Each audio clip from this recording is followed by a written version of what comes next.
coming together is only the beginning. Hi, welcome!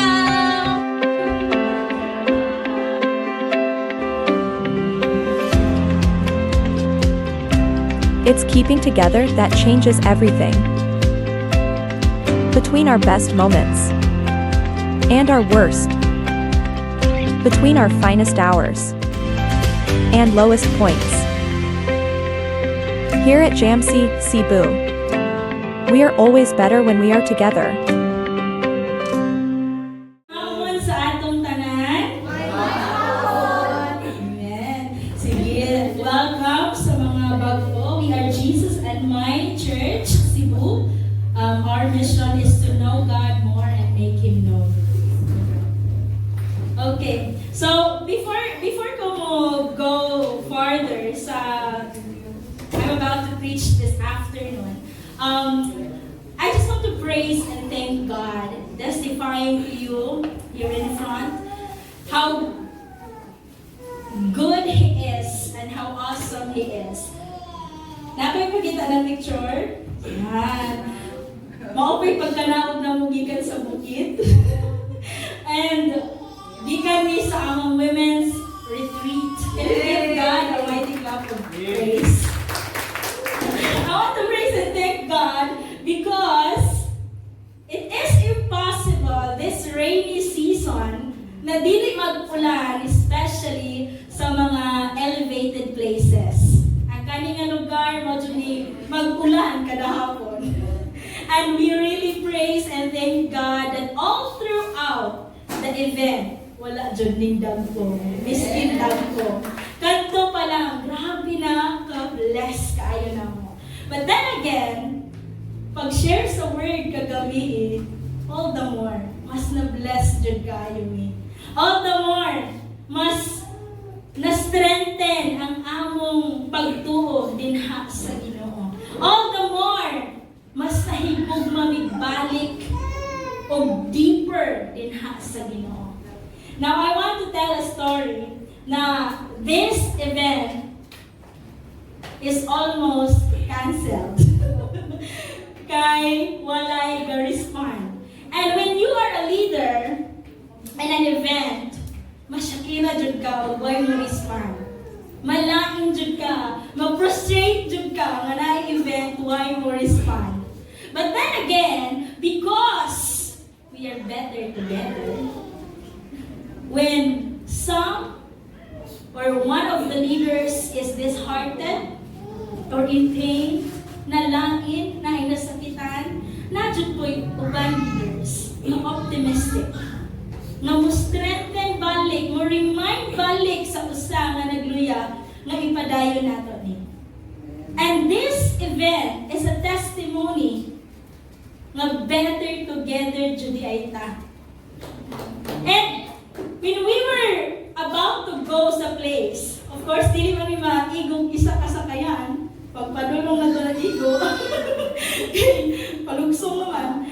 So, some of these ladies, naguna, sila ang mga privileged people na nakauna og sakay, padulong taas. So, nabilin, tulong may kabuk nabilin. Tapos, kapoy kayo baktas. Kapoy kaayo kayo, stiff kaayo siya. Kaya hindi siya lapok or what, but grabe dun ka sa kaon. But one thing that I have learned, that's why I'm showing you this picture, is that kung naadyo na ay kay kuyo, naadyo na ay kay kauban, mamotivate dyan ka magpadayon. One of our kauban, hindi na siya ganang baktas. Kapoy na dyan ka ang baktas. Kana, kapoy na mag-exercise, no? Malabi na to, parang naahat lang hindi ka naman baktas. Pakahino lang. But we really just trying na mag-walk. And then, parang di naman dyan fun ang mag-walk. Kaya pati ba dyan kadugay ni sa magsundo sa amua. But then, there comes a time na parang, ano na siya, kaya na taputo. Hulong na nagbaktas. Hulato na nato ang sakyanan. So, gilingaw-lingaw na naman siya. Human, padayon gihapon may baktas. And nahimo mo yung motivation, yung pila na siya ka-calories. Nagpamintang sa iyong lawas. Nahimo motivation kung pila na ka-steps ang iyang na nakuha or na-acquire. And it's impossible, no? In times that we are about to give up, if nobody would want to push us or encourage us to continue, di dyan ito magpadayon.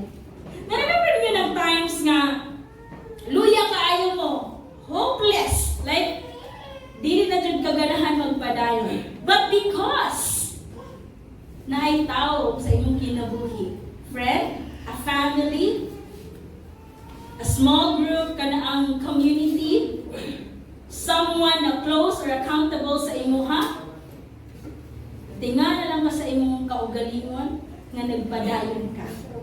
And this is the testimony of this camp or this retreat. The best way to learn better together is to experience or to be with people na mas magligpon sa imuha, na masaktan, mas ma-embrace nimo ang togetherness. Can we give God a mighty clap of praise? This afternoon, I will be talking about a place to belong. A place to belong. This is something na manalearn nato for those nga nagladerize lesson 10. But I will not do the laderize, no? I will be doing a preaching this afternoon. A place to belong. Sige, balik-balik ni sa ako ang praise for quite some time while I'm preparing this preaching. Nganong a place to belong? Nganong a place to belong, Lord? Then, for the past weeks, I've encountered people who feel neglected, who felt dili sila belong. And parang ako, somehow, nasakitan ko sa ilaw while they are talking to me about their issues, their concerns. Parang makana ko nga, luya ni May. Ano kang parang, why are you suffering alone? Wala ba kay place nga you can be with people na makaingon ka nga, I belong to this place, I belong to this group, I can tap this person. Wala ba kayo ingon, Ana? And ano siya? Pero dili siya confident or dili siya, dili siya anak ka-sold out. So that's why I asked the Lord, also man ang a place to belong. Is it something na lugar? Is it a particular place na dapat na amin? But it's not just that. It's the people you are with. It's the people that you are with. Your family, your church mates, your small group, your partner. That's where you belong. They are God's gift. According to Bishop, following Christ includes belonging, not just believing. We are created for a specific role, but we may miss this purpose for a lifetime if we are not part of a local church or a group, a community. Being connected to a community, to your local church, is vital because it provides a community where you can grow, learn, and serve together. It is within this community that we can discover and fulfill the unique calling God has placed on our lives.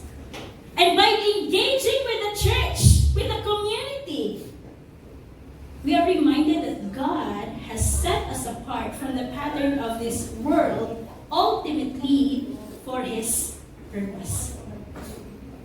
Kung part ka sa usa ka church, sa usa ka community, dira pod nimo dira pod mas ma-encourage to develop our spiritual gifts, support one another, and live out our faith in tangible ways. The local church, the community, will help us stay grounded in Christ, truth, and aligned with His plans, enabling us to live a life that honors Him and fulfills the purpose by which we were created. Kung wala ka sa usa ka community, lisod magkana ang purpose, or ang imong purpose is layo sa dapat nimo mga purpose according to the will of God.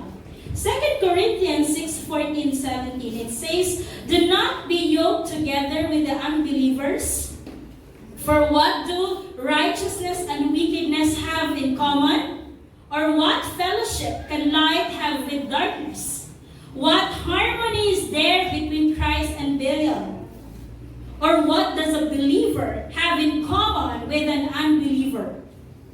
So may common nato sa unbelievers. What agreement is there between the temple of God and idols? For we are the temple of God. As God said, can we read it together? 1, 2, 3, go. I will be with them and walk among them, and I will be their God, and they will be my people. Therefore, come out from them and be separated, says the Lord. Touch no unclean thing, and I will receive you. From whom shall we be separated ourselves from? From wickedness or darkness, from unbelievers, not necessarily nga dili ka mamansin sa imong friends kay di siya Christian, dili ingon anak, but it means nga magbantay ta sa atong ways kay basin imbes na sila ang atong ma-influence, malit nato sila kay Christ, kita na noon ang na-influence. That's why always give thanks to God for those people who influence you nga magpadayon sa imong Christian walk. It means na separate ourselves from the idols in our life. It means those things that took much of our time away from the Lord. Mo to ang mga idol, dili na mga ribulto. Bisan pag Facebook, pwede na to mga idol. And this afternoon, allow me to share with you why it is important that we actively participate in a local church, in a community. Number one, because there is a call to belong. Ephesians 2:11-13, it says, "Therefore, remember that you once Gentiles in the flesh, who are called uncircumcision by what is called the uncircumcision made in the flesh by hands. That time you were without Christ." Tungod kay mga Gentiles ta. "Being aliens from the commonwealth of Israel and strangers from the covenant of promise, having no hope and without God in the world." Kanata sa una. "But now, in Christ Jesus, you who were far off have been brought near by the blood of Christ." Can we give God a mighty clap of praise?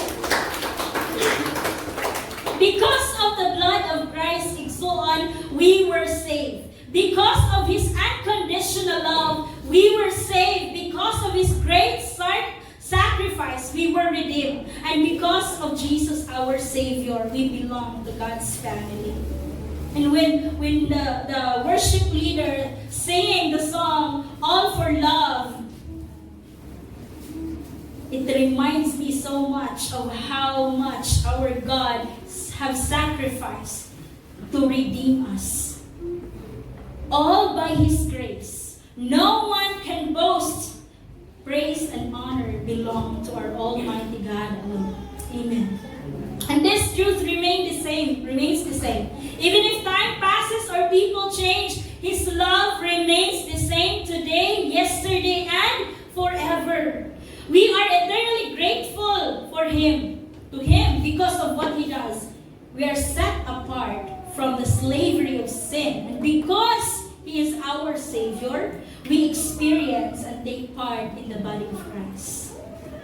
We are called to belong, to be part of His family. Tingnan mo tapad, you are part of God's family. Kinsa ang family ni God? The church. Kinsa ang head sa church? Si Christ. Colossians 1:18-20, "And He is the head of the body, the church, who is the beginning, the firstborn from the dead, and in all things we may have preeminence." As we acknowledge Christ as our our Savior, our Lord and Savior, we must also understand that He is the head above all and sovereign over our lives. Our lives are not our own but belong to Christ Jesus. For we belong to Him, and part of a local church is our calling to take part, to be part. 1 Timothy 3:15, it says, "In case I am delayed, so that you will know how people ought to conduct themselves in the household of God, which is the church of the living God, the pillar and the foundation of the truth." And so it is important that we actively participate in a church because this is God's family. And we are part of it. That's the reason. We are part of it. Every time we respond to the needs of our church, we are exercising our role as part of the body of Christ. When we are actively responding to the call or to the needs of the church, we are helping to carry the heavy loads in the family of God. Amen? So, bisan pag magbitbit, mag-basket, ikaw man ang mag-guide o asa maglingkod ang mga tao sa church, that's simple. Bisan pag ikaw mag-lead, magtugtog sa gitara, mag-click sa PPT o sa ang next slide, muhatag sa imong tithes and offering, mupataas sa imong kamot to worship God, muattend sa small group gatherings and service, and so on, you are exercising your role as part of the body of Christ. Amen. Ang kabalo ka sinalipay, nag-glorify, si Lord. Ephesians 4:15-16. "But seeking the truth in love, let us grow up in all things into Him, who is the head, Christ. From Him, the whole body, the church in all of its various parts, join and knit firmly together by what every joint supplies, when each part is working properly, causes the body to grow and mature, building itself up in love." Isod mo liho, kung wala kay kamot, right? Sa kaman mo, mag-anak ka, tapos sa kaman mo, pagkuha dali. Di ba? But if we are working properly, it affects the entirety, the wholeness of God's kanaang purpose sa ato ang church. Diri sa local church, mas masabtan nato ang tinuod nga meaning sa pagiging part nimo sa family ni Lord. Yan naman. Kung maayo kayo ta nga anak sa atong biological family, all the more, mas dapat nato nga tagag importansya maparta sa pamilya sa Ginoo. Ginoo na gud na. No? Kanang-kanang ako ano? Ginoo na gud na. Siya na gud atong papa. Di ba niya deserve atong best? The local church is where we use our gifts for God's glory. Diri nato mapakita ug magamit ang atong kaalam sa mga butang. Diri nato ma-discover ang mga God gifts sa atoa. Because the truth is, it is impossible for us to grow on our own. Now remember na po, the preacher last Sunday used the example of a plant. Imagine a plant. If you uproot the plant to its source, the soil, or let's say, magkuhan mo, kasi tawag na ka ng hydrophilic, like something, water na lang, with minerals. But wala dito naka-attach, o wala dito ang roots naka-spread. Do you think that plant will live? No. Do you think that plant will grow and prosper? No. Because the truth is, it is impossible for us to grow on our own.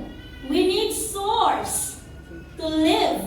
For we cannot reach our full potential without external factors or other forces we get from others. So, bayan ka sa plants. Unsa ang external factors ato?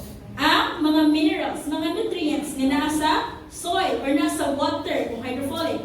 But if wala itong mga factors, walay grow ang mahitabo. Same sa ato. If walay other people nga ning bira or nag-invite sa imuha to accept Jesus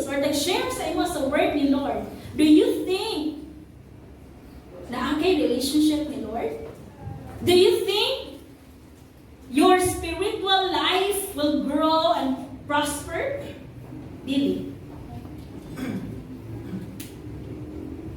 We need external forces or factors from others where we can exercise or practice our abilities, learnings, and skills, talents, and character. Like for example, if nurse or doctor, naman ka nang mapag-eskwela. But if you are not wala pa ka nang katry pa unsa mag-alaga o pasyente or mag-atiman o pasyente, do you think we can assist you as someone credible for the job? If teacher, if wala pa kayo experience sa pagtudlo, something ana, do you think makaingan mi, okay, teacher today ka, di ba, dili? Kaya nga naman, wala kay community, wala kay group, asa nimo mag-practice ang imong mga na-learn, ang imong mga na-acquire. Kung walay group of people or tao, nimo ma-exercise ang imong nabalaan, growth or maturity is impossible. Mao nang importante nga naa kay community, naa kay laapit ka sa community, sa local church. Kay diha nimo mabalaan nga pwede dai ko magkuan na sharing. Pwede dai ko mag-edit ng ana. Wala lang joke no. But ka-edit ka na. Kaya naman, if wala na to gina-exercise ang atong mga gifts, this will cause us or lead us to stagnation. Isa kung sa nimong ka-talented o di mo gamiton nimong talent, mas stagnant jud ka. Dili nimo, example kung dili ka tig-share sa gospel na or sa ladder's lesson nga naata, makalimot sa bayata. Na-remember pa ninyo yung algebra? Si Jeff na siguro o si Al naka-remember din niya. Si Doy. Kaya Roji. Diba? But we acquired that knowledge during our college days, no? Pero result mo remember tanan. Sa pangitaw ng X. Anong pangitaw ng Y? Hindi ko. Anong mga inanana? Importante nga mag-practice balik. Kaya naman, the community nga naata, mo na ang magtabang sa atoa na we need to cultivate unsa ang gihatag sa Ginoo sa atoa.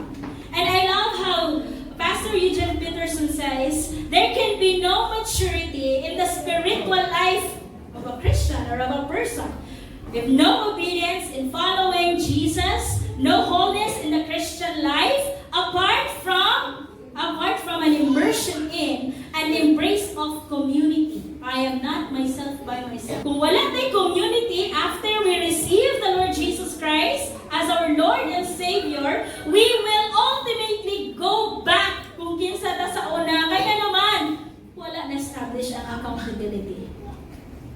Tungod kay walay mo correct or mag-check sa imo kung gadebo pa ba ka, how's your spiritual life, walay mo kumusta, walay mag-alam kung maka-attend ba kag-service or not. No growth, no maturity in the spiritual life. Tagsara, less kaayo ang probability nga naay mag-thrive anang a condition. Here's the truth, igsoon. When we receive the Lord Jesus Christ, we are automatically wired to connect ultimately to Him and to the body of Christ, the church. And this connection is essential for us to flourish, bloom, and bear fruits. No? Automatic na mangita ang atong soul diha sa presensya sa Ginoo.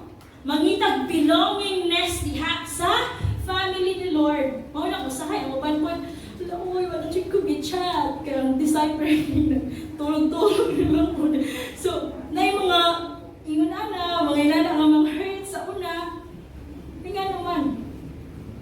Kung wala mo pansinin mo, mas gupot ang imong huna-huna, no? Kanang wala kay kastorya, gupot imong huna-huna. Sa unsa na imong huna-hunaan man.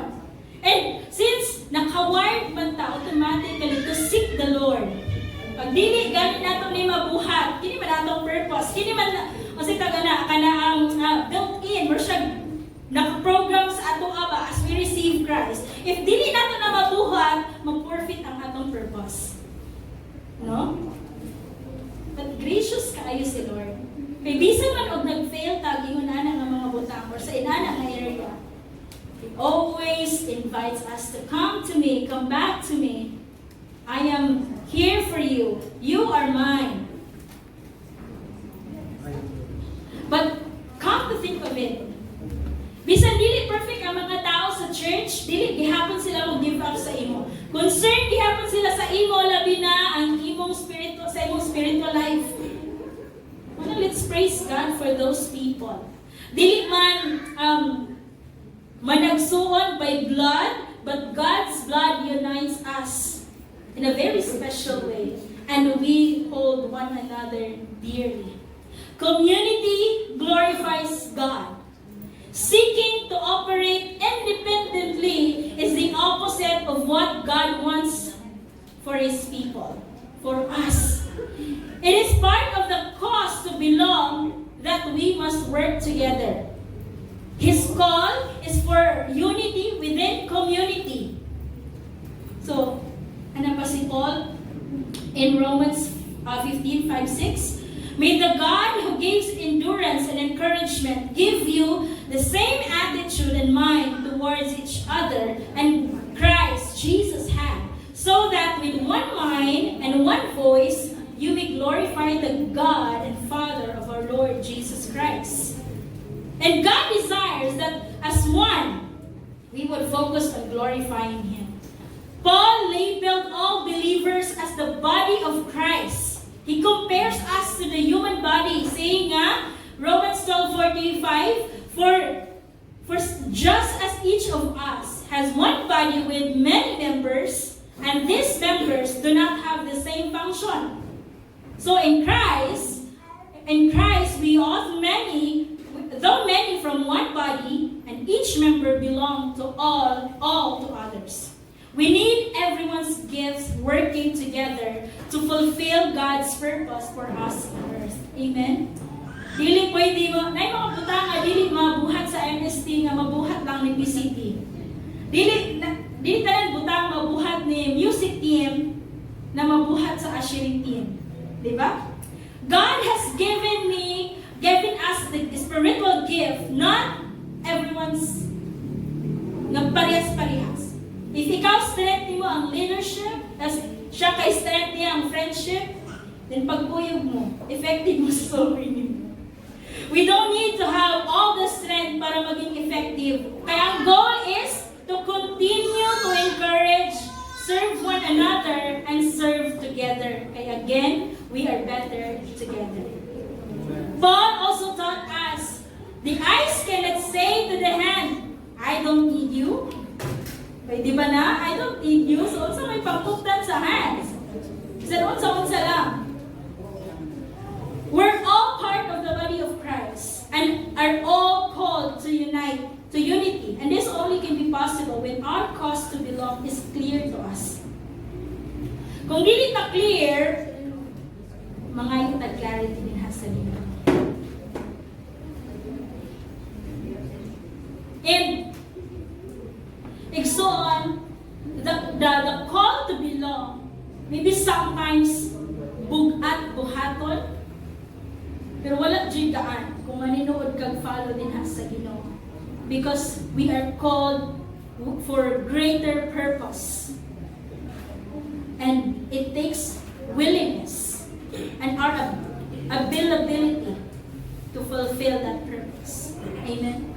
Second is, why is it important that we actively participate in a local church? It is because there are causes to belong. Matthew 10:45. For even the man of God did not come to be served, but to serve, and to give His life as a ransom for many. Christ modeled service and sacrifice, and His followers, we are called to apply and practice these principles in our life. Christ came to serve, and His ultimate act of service was laying down His life to redeem us from our sin. That's why belonging to Him gives us a sense of direction.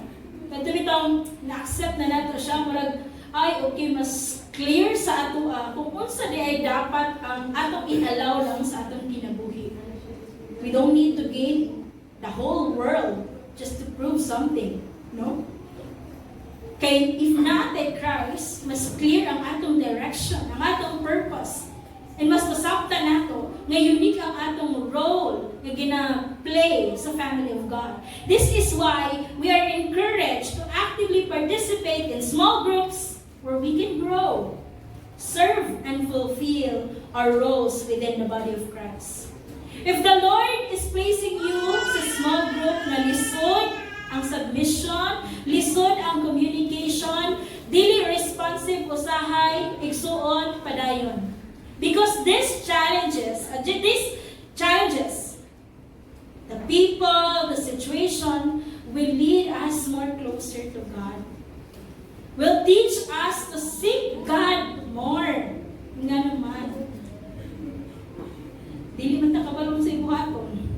Kailangan na takabalon sa ibuhaton, mag-ampog yata. Unang ayaw i-give up ang imong pag-serve din sa Ginoo.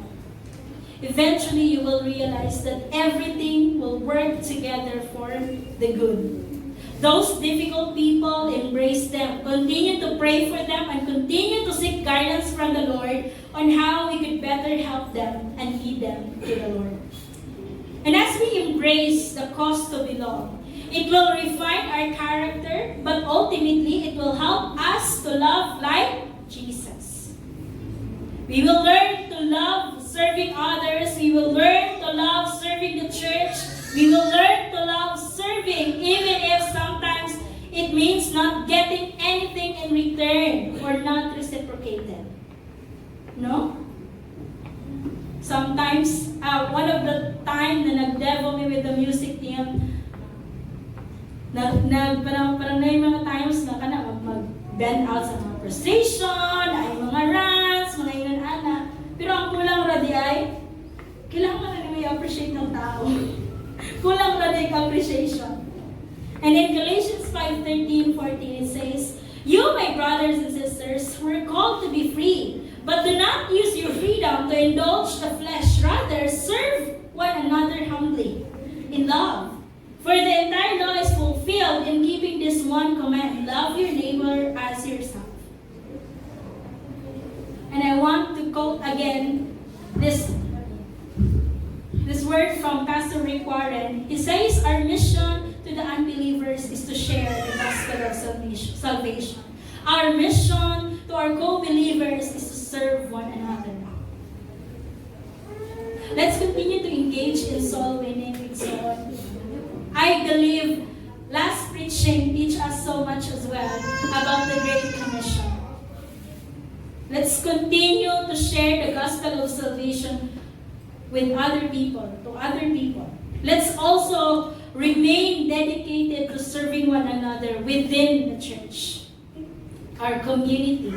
In doing so, bring glory to God. And by sharing His message and serving others, we fulfill our calling as believers and reflect His love and grace in our action.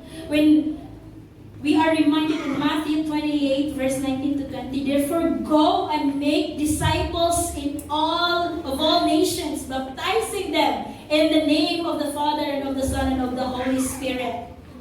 To go and do the Great Commission may cost us so much of our time, our energy, our effort, but church, this is the true definition of living a purposeful life. Not just having a fulfilled career, a family, owning a car, owning a house and lot. The true definition of living a purposeful life is doing the Great Commission. A life that is true, a life that is selfless. Because like Jesus, we are sharing our portion with others. What is your greatest why to continue serving His church? What is your reason to continue doing discipleship or even magpadayon nga magsik sa Ginoo? You need to remember or you need to ask yourself those questions again. and assess yourself. Asa na ba ko? Exalt when we have a clear cause and understand it with all our heart, even when we see the imperfection of the people in the church, the flaws of the leadership, the inefficiency of God's people, because you have clear understanding of the cause, you will continue to stay. You will continue to engage. You will continue serving. You will continue discipleship, because it is not about the people. It is you. Your relationship with God. You having a strong foundation anchored in the Lord. So bisan pa man og magbago ang mga people inside sa imong inner circle, padayon. Again, it is you and the Lord nga ka magpadayon. Our cause to belong must always lead and point us to the truth found in the Lord Jesus Christ only.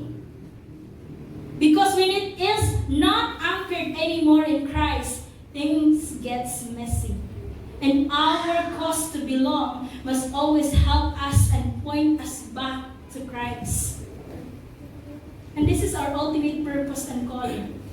As member of Christ's body, we are His hands, His feet, His eyes, and heart. He worked through us in this world. 1 Peter 4:10. Each of you should use whatever gift you have received to serve others as faithful stewards of God's grace in its various forms. Failing to utilize these gifts that God has bestowed upon us to serve one another means we are not fulfilling our duty as responsible stewards. This is a strong rebuke that may you find yourselves asking the Lord, how can I start again? It is crucial that we wisely employ all the resources and abilities entrusted to us by God to fulfill our purpose as His chosen and dedicated people. Sometimes, even if you don't feel like serving, you continue to serve. Kaganina, na-remember na ako, gingon ni Ate Russell, no, pag-serve gihapon tanong, tapos ikan patagkuhan, outing, pero thank you, para nag-ana siya. Pero bitaw, no, ano ni. Bisan dili ka maayo sa usa ka butang, when you offer it to God, the desire of your heart, nga Lord, gusto ko makatpon o gitara, Lord, para makaserve ko, ana. God will really fulfill it. Okay, this is for His glory. God will bless the work of your hands. Lord, ganahan dyan ko ma-promote sa workplace, ganahan dyan ko makakota, Lord, ganahan dyan ko ma-increase ang akong sweldo, so I could give to you more than just what I'm tithing right now. I-bless dyan ka kung inalain mo mong desire. Tingnan naman, it's selfless.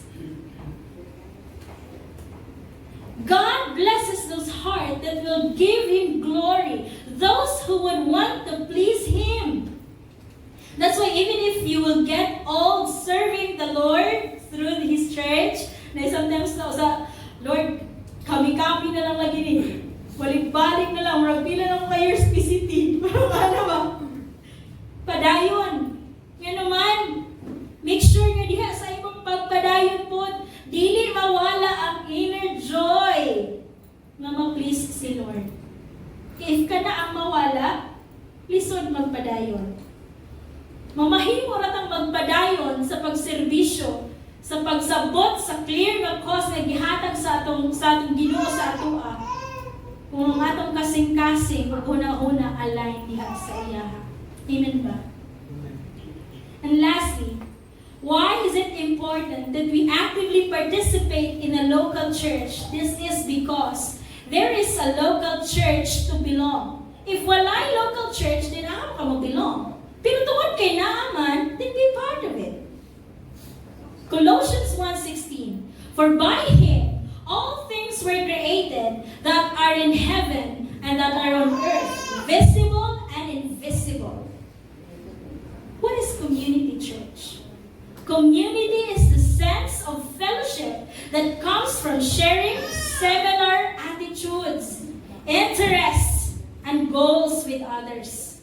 So, for Christians, this means sharing both sorrows, joy, living authentically by letting others see both our weakness and our strength.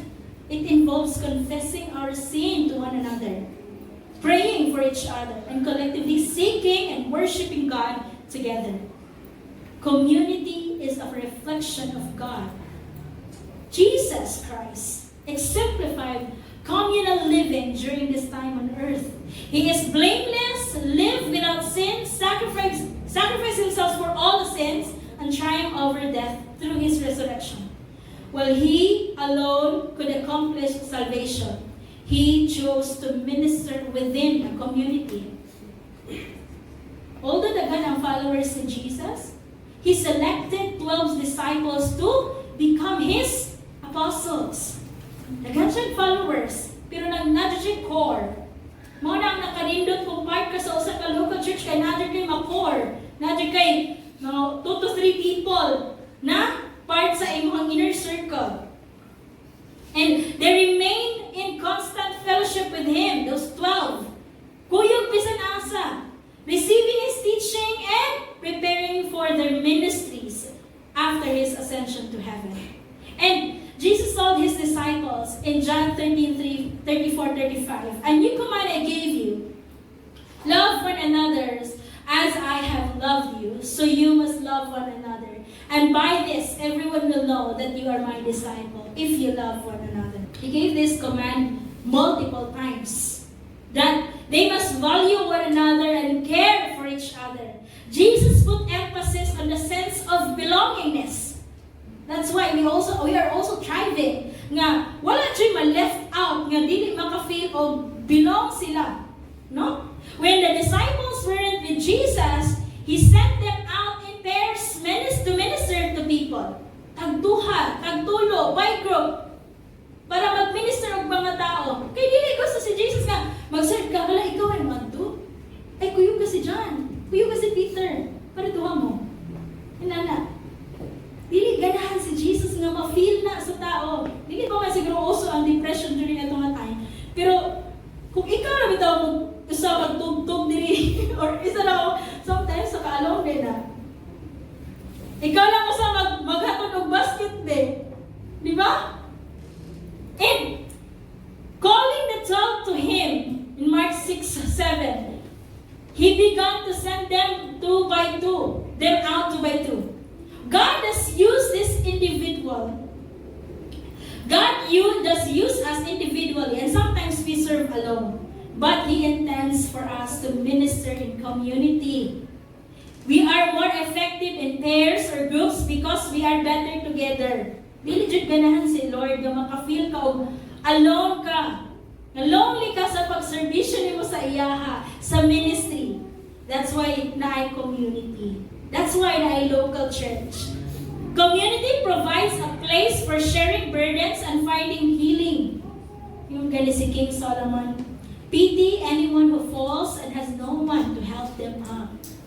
Looy. Everyone faces times of hardship, pain, and sorrow. Going through these times alone can magnify the pain and leave us feeling hopeless. Kanang nasakitan na ka, tas ikaw ra isa, walay maminaw nimo, wala kayo ka-istorya, wala kayo masiran, naglisod na ka, pero wag kayo maingnan. Sakit. That's lonely. That's sadness. Ano si sadness na malitaran sa emotion, yung nag-handle man sa kuan, operator, si sadness. And it magnifies the sadness, the loneliness more. Kung ikaw lang usa. But when we have someone to share our burden, somehow, mugaan dyan ang imong paminaw.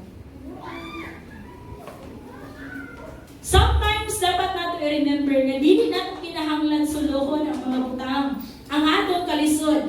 God give us the family and spiritual family to that when we are in this kind of season, na atay mga tao na maduulan, na atay community nga madaganan, natin family of God.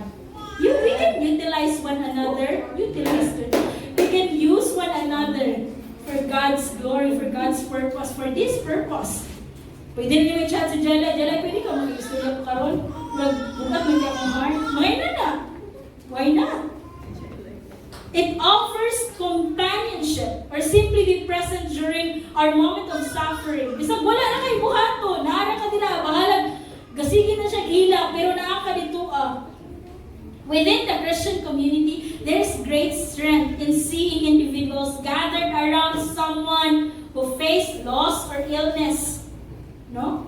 Sharing our burdens with others lightens our load and provides comfort, assuring us that we are not navigating lives alone, challenges alone. Amen? Tingnan kung tapat, we are better together. You are not alone. Tingnan, Jude, you are not alone. Sometimes people needs to know that. You are not alone. And here's the thing, since naaman Jude na diri sa Jamsi Cebu, when you think of Jamsi Cebu community, do you have a person or go-to person or people nga pamekag, ay, chat na ko si Kwame kay boring man ron, kanang ana lang, or ay, murag kalaagon dyan ko chat na ko si Kuan, ay, sad dyan ko karon, ginahin ko ka-chika, ginahin ko mag-marites, chat na ko si Mading, wala. When you're in trouble or night emergency, can you think of this community as a group who will immediately respond? Well, recently, namin respond dyan yung literal sunog. Tapos, wala dyan yung plano mga tug yun as in. Pero si Ate Jen, aligaga ay siya sa GC. Huy, napa ko diri, ginaamal si Bibi nito, naunsa na ang mga gamit. Pati kami na-stress. Sige, ito na lang tawin ka mo. Nag-send dyan, di na dyan siya mungundang. Karangay na nana. But because kami ang ihang go-to na GC. Go-to na GC. Dito siya din, grad. Sa na yung ipasin. But because we build or establish that kind of belongingness, that kind of community, that kind of relationship, okay na to. Saan pag mag-rancha dira, okay na na ako. Di naman naman siya susulan nga, sige di. Kanawalan di pa na siya gastan. Paminaw rin niya. So, have you ever thought of this community, this Jamsi, as your family, or those nga first time pa lang, your local church? You think of your local church as your family, where you can rely on, or you will defend them no matter what. Bisan og nakasala siya, pero wait sa, kung say background, ano yung situation, char, na mga ingon anak, nasabton sa nato, ano man eh, anong yabot ng taan eh. Will defend you no matter what. Personally, I think about this community, which I can rely on. This Jamsi Cebu, this whole thing. When I have an emergency and I need help, people will respond. Kana na dyan ang nakabutang sa akong mindset. When my trauma hunts me again, of course, daghan man tayo trauma, no? I will have a friend. Nakoy friends. Nga maminaw dyan. Kabalo ko, maminaw dyan sa ako. Will genuinely care for me and who will pray for me. Di nila ko i-gas na ipukan na. Kayo na feel, pukan. But, ipag-pray dyan po ko. And, punta na, kita po, tagsa-tagsa.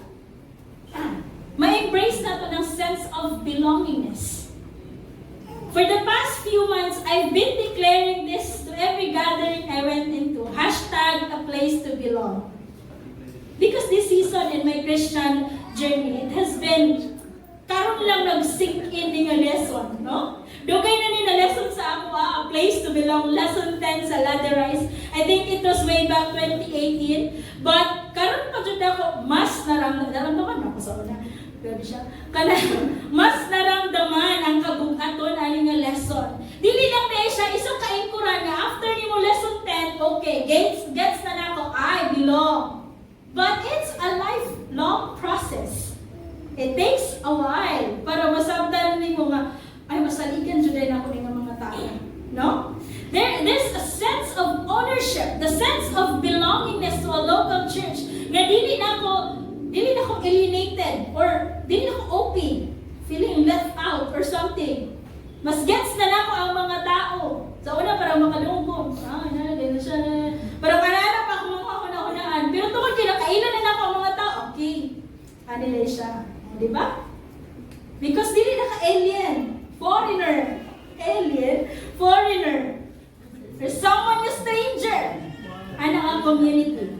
Nga bisan unsa kadaghan sa pwede ni mga reason. Ako, personally, I will admit, daghan kay pwede nga reason nga, ay, Jesus, kakapoy na ay nga church. Iya na ta. Panangana. When it comes, when times nga, listen sa finances, may pagdituan na ako nga church kayo. Di sila, madato sila. Kaya mga inana, kung mag-listen, nabada sa leaders din, uy, ngita kong laing leaders din.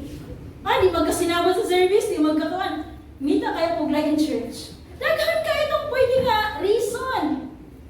Nga pwede ka mo let go. But you staying glorifies God. Let's continue to take part and embrace this community. Because this is God's gift to us.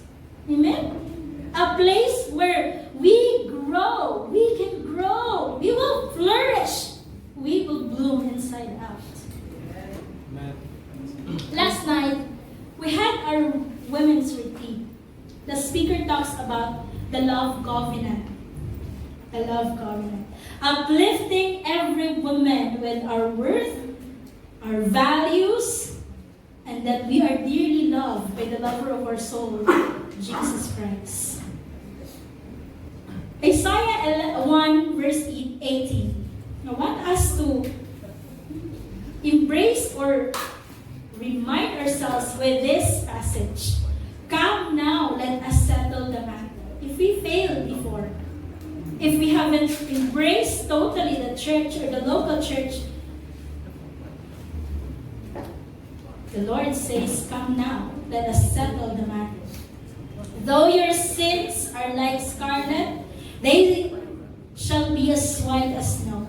Though they are red as crimson, they shall be like wool. God's constant pursuit of us, despite of our iniquities, emphasizes how amazing His grace is.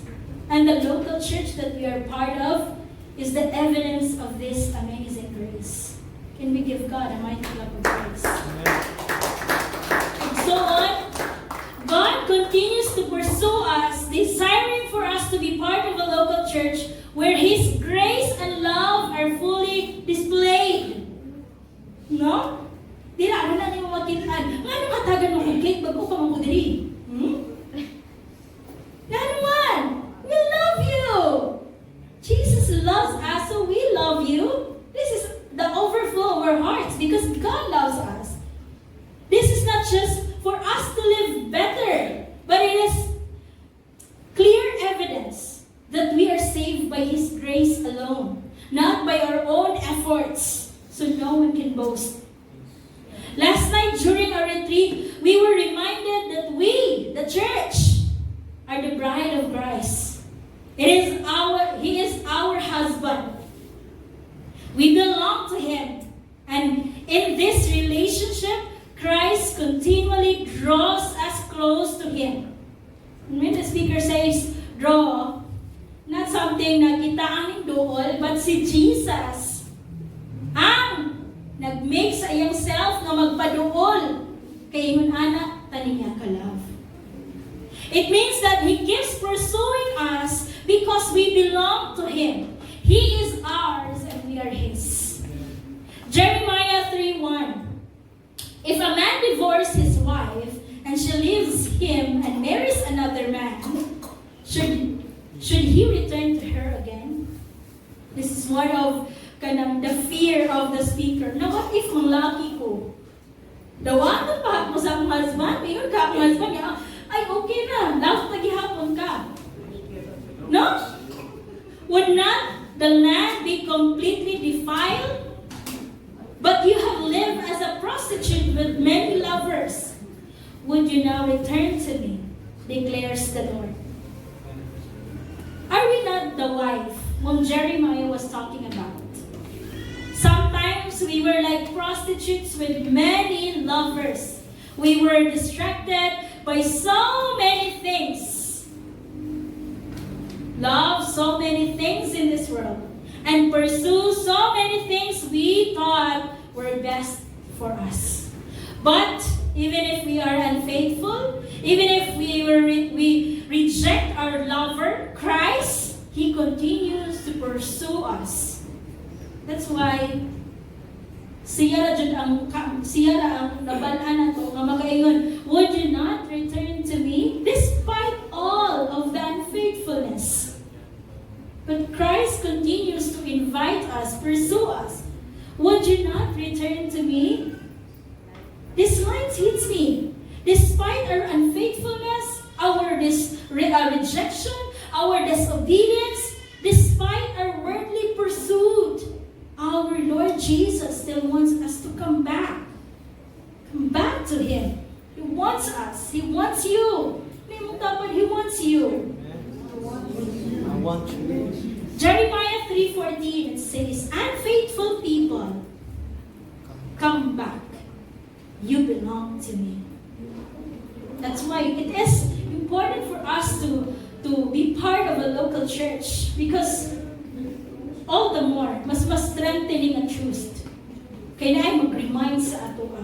Revelations 2:4, yet I hold this against you. Kinira dyan ang isa sa pangluod sa Ginoo. You have forsaken the love you had at first. Church, my dear brothers and sisters, mga igsoon ko diha ni Kristo, from Old Testament and New Testament, bisan sa atong unfaithfulness, ang Ginoo wala ni undang sa paghigugma dinha sa ato. Encouraging us to embrace His gift of family in the body of Christ. To actively participate in our local church is our obedience to God. To take part in and take ownership of the family of Christ is our response to His unconditional love for us.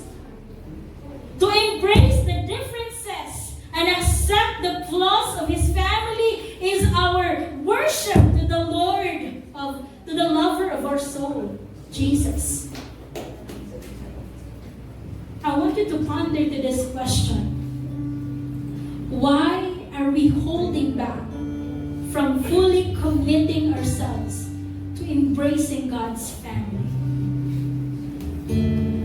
Why?